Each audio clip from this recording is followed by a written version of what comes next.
Hey guys, just going to talk about my new Harbor Freight electric hoist that I got. I also got the 2-ton trolley to go with it.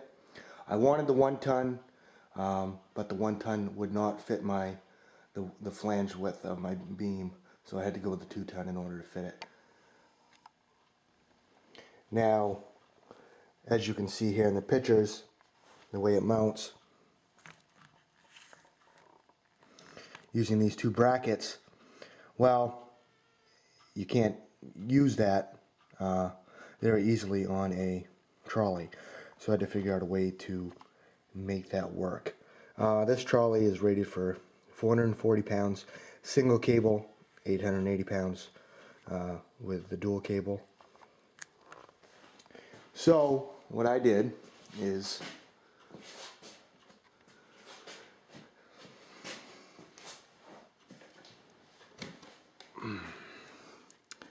you can see my two brackets, but I said, how am I going to make that work with this trolley? Typically you just have a piece hanging down in the middle of your trolley and your chain fall would hang from it. Well, it doesn't work that way with an electric hoist.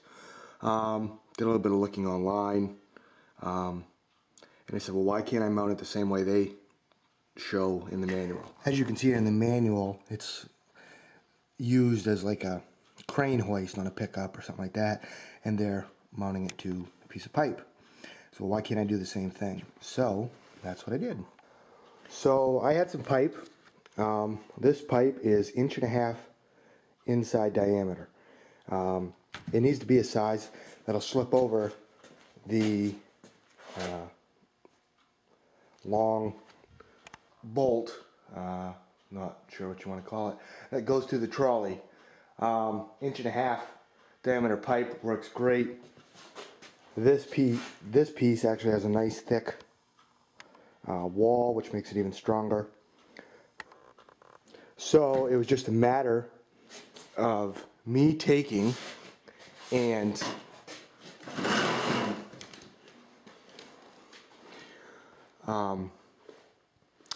putting a small piece on the outside, and these brackets fit right down over the pipe. It was snug, I had to force it on, but that's a good thing. And then it's roughly 7 5/8 to the center of the other holes.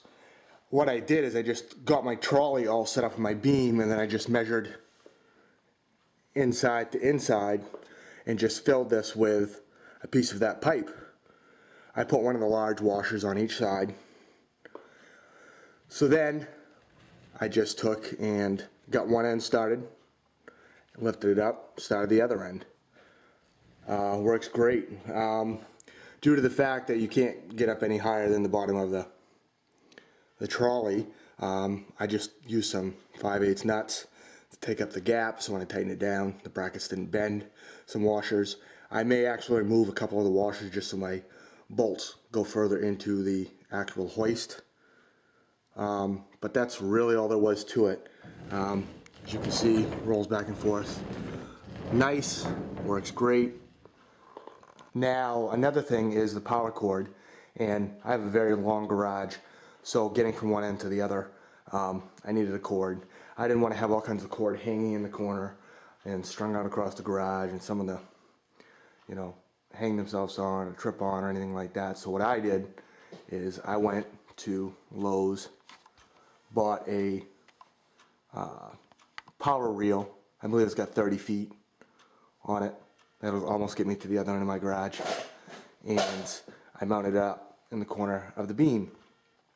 Then I just run the short, it has a very short power cable on it, running across the top of the beam, and hooked it up to a extension cord and just brought it down.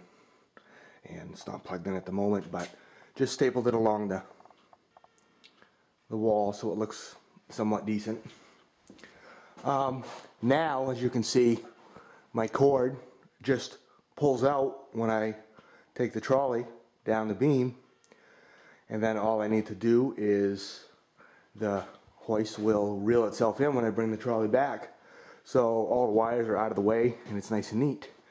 Another thing I did is, so I didn't have to have The control just hanging all the time as you see it now.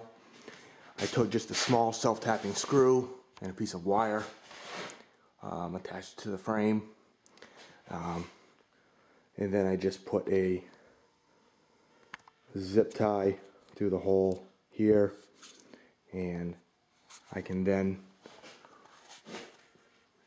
just hang it up. Just hung up, out of the way.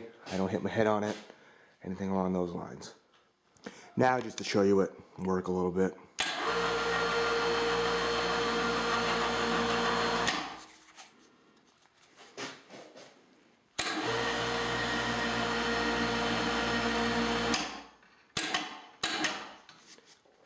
This hoist does have a safety switch on it. If you were to go too high, panic mode, it'll shut it down. I like it, it'll come in handy.